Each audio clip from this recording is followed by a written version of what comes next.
A very very good evening to all of you. आज हम लोग पजल एक्सरसाइज को डिस्कस करने वाले हैं, जिसमें हम लोग पजल के क्वेश्चंस की प्रैक्टिस करेंगे। प्रीवियस क्लास में हम लोगों ने पजल की थ्योरी को डिस्कस किया था, जहां पे ये समझने की कोशिश की थी कि एग्जाम में किस किस टाइप के क्वेश्चंस पूछे गए हैं और उन क्वेश्चंस को कम समय में हम किस तरह से सॉल्व करें। तो सबसे पहले हम इंडेक्स को देखेंगे। तो यहाँ पे हम इंडेक्स में देख पा रहे हैं पजल का परिचय, फिर दूसरा पजल कैसे हल करें, फिर तीसरा पजल के प्रकार। तो पजल के प्रकारों को अगर हम सबसे पहले समझें तो सबसे पहले सामान्य आधारित पजल, दूसरा फ्लोर आधारित पजल, तीसरा वर्ष आधारित पजल, चौथा दिन आधारित पजल, पांचवा बॉक्स आधारित पजल, छठा दिनांक आधारित पजल के साथ महीना, सातवां फ्लैट आधारित पजल के साथ फ्लोर, आठवां वर्ग आधारित पजल, नौवां संबंध आधारित पजल। तो हम देख पा रहे हैं कुल 9 टाइप के पजल्स की कैटेगरी है यहाँ पे। तो हम इन 9 पार्ट टाइप्स को एक एक करके डिस्कस करेंगे। डिस्क्लेमर। अस्वीकरण। हमारे स्लाइड डेक में उपयोग की गई छवियां केवल शैक्षिक उद्देश्य के लिए है। हम इन छवियों के मूल रचनाकारों और मालिकों के बौद्धिक संपदा अधिकारों का सम्मान करते हैं। यदि आप इस डेक में उपयोग की गई किसी भी छवि के मालिक हैं और कोई चिंता या समस्या है तो कृपया sathi@iitk.ac.in पर हमसे संपर्क करें। हम छवियां हटा देंगे। Introduction of puzzle. पजल का परिचय। पजल को उम्मीदवारों की विश्लेषणात्मक और मानसिक क्षमताओं का परीक्षण करने के लिए डिजाइन किया गया है, जिसमें उन्होंने जानकारी का एक पैराग्राफ प्रस्तुत किया जाता है और निष्कर्ष पर पहुंचने के लिए उन्हें लापता लिंक या जानकारी ढूंढने के लिए कहा जाता है। पजल को हल करने के लिए कोई निर्धारित पैटर्न या फॉर्मूला नहीं है, इसलिए अभ्यास उनमें महारत हासिल करने की कुंजी है। How to solve puzzle. Puzzle को कैसे सॉल्व किया जाए। इसकी महत्ता के अनुसार जानकारी को इस प्रकार वर्गीकृत किया जाता है। पहला, बुनियादी जानकारी। ऐसी जानकारी स्थिति के लिए सामान्य विचार देती है। आमतौर पर ऐसी जानकारी समस्या के प्रारंभिक पैराग्राफ में प्रदान की जाती है और उसी के प्रकार और प्रस्तुति को स्पष्ट करती है। दूसरा, अप्रत्यक्ष जानकारी। ऐसी जानकारी समस्या के कारण सीधे सुविधा प्रदान करती है ताकि इसे समाधान भाग में सीधे उपयोग किया जा सके। जैसे 5 फलों में से केला, सेब, आम, अमरूद और पपीता। श्री ए को आम सबसे अधिक पसंद है। यहाँ यह स्पष्ट रूप से कहा गया है कि आम को व्यक्ति ए द्वारा पसंद किया गया है और आम के अलावा अन्य फल श्री ए को पसंद नहीं, यानी यह एक प्रकार की प्रत्यक्ष जानकारी है। अप्रत्यक्ष जानकारी। ऐसी जानकारी का उपयोग करने से पहले कुछ संशोधन की आवश्यकता होती है। यहाँ जानकारी स्पष्ट रूप से नहीं दी गई है, लेकिन अन्य जानकारी के साथ आंशिक रूप से संबंधित होती है। जैसे 5 फलों में से केला, सेब, आम, अमरूद और पपीता।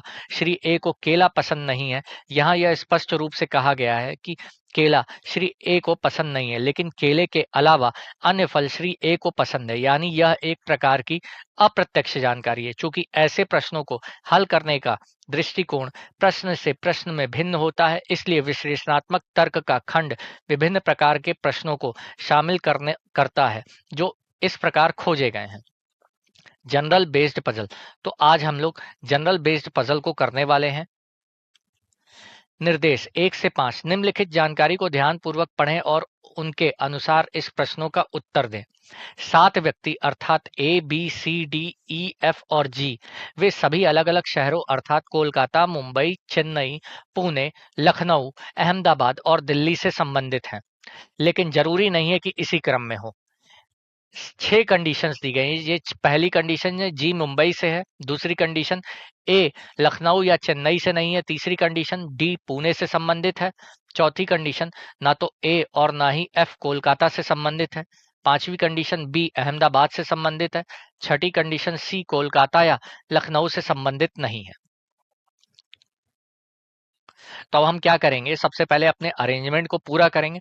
अरेंजमेंट करने के बाद हमसे जो 5 प्रश्न पूछे गए, उन पांचों प्रश्नों का हम क्या करेंगे, आंसर बताएंगे। तो चलिए बढ़ते हैं अरेंजमेंट की ओर।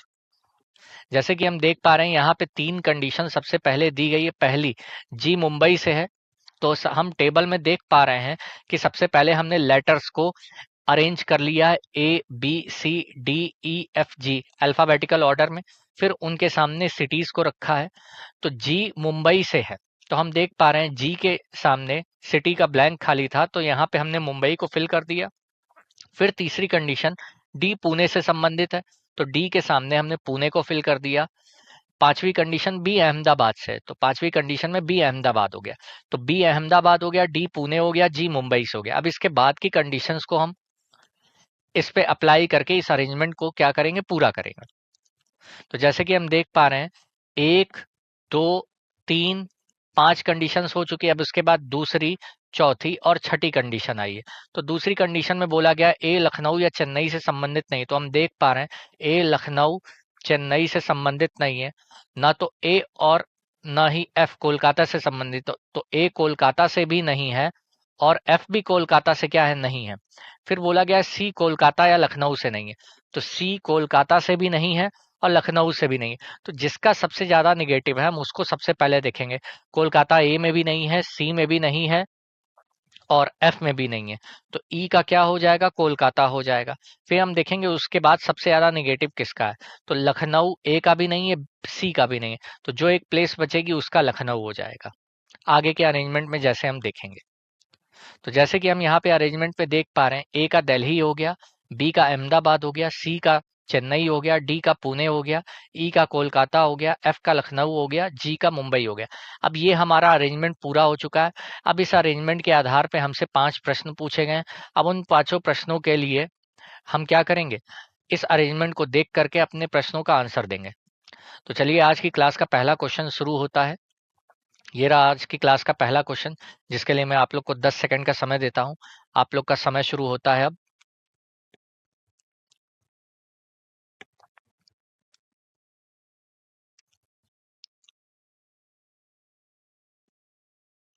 तो चलिए समय समाप्त हो चुका है। यहाँ पे हमसे प्रश्न में पूछा गया है दिल्ली में कौन रहता है, तो अब हमें देखना होगा अपने अरेंजमेंट में दिल्ली में कौन रहता है।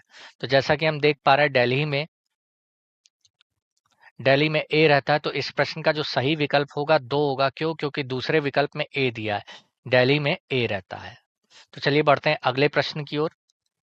तो अगले प्रश्न में मैं आप लोग को अब 10 सेकंड का समय देता हूं। आप लोग का समय शुरू होता है अब।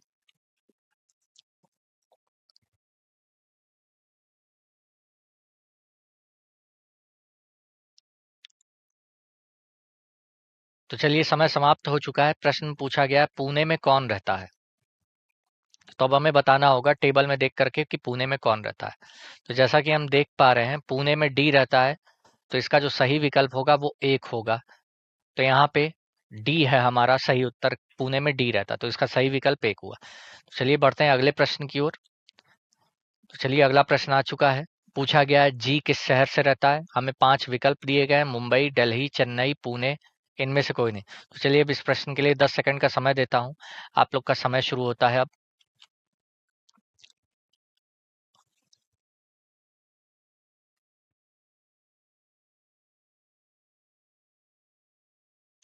तो चलिए समय समाप्त हो चुका है। अब इस प्रश्न के हल की बात करें, क्या उत्तर है हम देखेंगे टेबल में। तो जी किस शहर में रहता है, हम देख पा रहे हैं जी मुंबई में रहता है, तो इसका जो सही विकल्प होगा 1, क्योंकि पहले विकल्प में जी दिया गया है। तो चलिए बढ़ते हैं अगले प्रश्न की ओर। अगले प्रश्न में पूछा गया है कोलकाता का कौन है, तो हमें 5 विकल्प दिए गए। पहला डी, दूसरा ए, तीसरा एफ, चौथा ई, पांचवा इनमें से कोई नहीं। तो इस प्रश्न के लिए 10 सेकंड का समय देता हूं। आप लोग का समय शुरू होता है अब।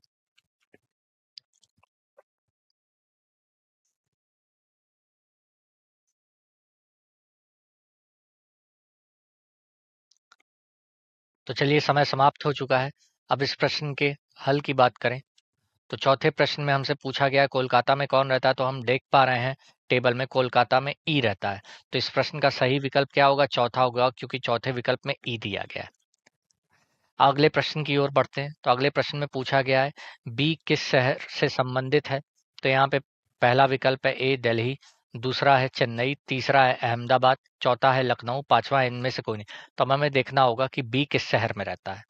तो हम समाधान में देख पा रहे हैं बी अहमदाबाद में रहता है। तो इस प्रश्न का सही विकल्प हुआ तीसरा, क्योंकि तीसरे में बी दिया हुआ है। समरी, परिभाषा: विश्लेषणात्मक पहेलियां तर्क आधारित समस्याएं होती हैं जिन्हें हल करने के लिए महत्वपूर्ण सोच और तर्क कौशल की आवश्यकता होती है। उद्देश्य: समस्या समाधान क्षमताओं, तार्किक तर्क और विश्लेषणात्मक सोच का आकलन करना। आमतौर पर प्रतियोगी परीक्षाओं, साक्षात्कारों और संज्ञानात्मक आकलनों में उपयोग किया जाता है। पहेलियों के प्रकार: तर्क ग्रिड पहेलियां: दिए गए संकेतों के आधार पर वस्तुओं का मिलान करना, जैसे लोग और उनके पसंदीदा रंग। पहेलियां: छोटी पहेलियां या प्रश्न जो पार्श्व सोच की आवश्यकता होती हैं। क्रम पहेलियां: संख्याओं या अक्षरों की श्रेणी में पैटर्न की पहचान करना। हल करने का तरीका: ध्यान से पढ़ें, दी गई जानकारी और संकेतों को समझें, जानकारी व्यवस्थित करें, डेटा को तार्किक रूप से व्यवस्थित करने के लिए आरेख, तालिकाओं या सूचियों का उपयोग करें। संभावनाओं को समाप्त करें, दिए गए संकेतों के आधार पर विकल्पों को संकीर्ण करें। निष्कर्ष निकालें, दिए गए संबंधों और नियमों के आधार पर निष्कर्ष निकालें। उदाहरण: यदि ए बी से लंबा है और सी बी से छोटा है तो सबसे लंबा कौन है? बैठने की व्यवस्था या समय सारणी से संबंधित तर्क पहेलियां।